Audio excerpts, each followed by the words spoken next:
Leksiyimizi davamlaştırmaz, hürmetli vatandaş.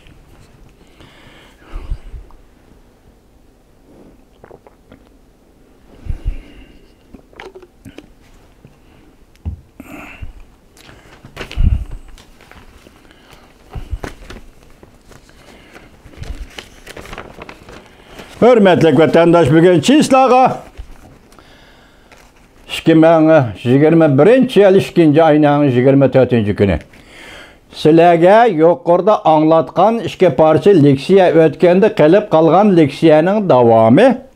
Mavzusu Amerika tüncü bulup Jungo'ga karata uruş tayyorligi planını o'ttirib koydu. Mavzulu haber 2. ayının 23. günü Venvi torbetide ilan kılındı Abdurrahman Çinşav'ның. Bayım bu şeyi kıstırıp koydum, bir demdili unuttum ben keçiren vatandaş. Endilikten sizlerge yeni haberini başlayımız vatandaşlar. Yeni haber mındak vatandaşlara.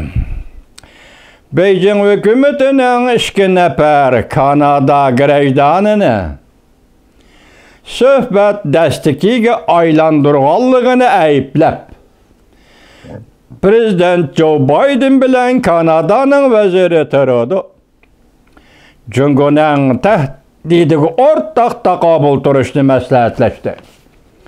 Mavzulu haber 2. ayının 24. günü Amerika bazının Xitay tili programması ilan kılındı.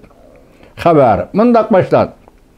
Washington Amerika Qo'shma Shtatlar prezidenti Jungo doiralarining 2 nefer Kanada fuqarosini tutib turayotganligini ayblab, hamda Kanada hukumati bilan birlikda Jungo tahdidiga taqobil turadiganligini bildirdi. Prezident Joe Biden Kanada'nın veziri Justin Trudeau bilan birlikda 2. ayının 23. günü bir neçe nefer amaldarning qatnashishi orqali ekran yig'ini o'tkazdi. Matbuotga chivitilgan bu yig'inda Prezident Joe Biden mundaq ko'rsatdi. Jungo bu suhbatning muhim mavzusi bo'ladi. Jungo ikki davlat suhbatining Amerika-Kanada suhbatining muhim mavzusi bo'ladi. 2 soatdan keyin bu yig'indan xulosa chiqarib Prezident Joe Biden mundaq ko'rsatdi. Vezir Trudeau bilan birlikda G'arbiy yarim shar va butun yer sharida o'ttirg'i chiqqan zo'r voqealar jumladan qadamni moslashtirib Jungo bilan raqobatlashish hamda Jungoning Kanada va Amerikaning davlat manfaatiga tahdid solishiga qarshi turish masalalariga izlandi. Prezident Joe Biden mundaq ko'rsatdi.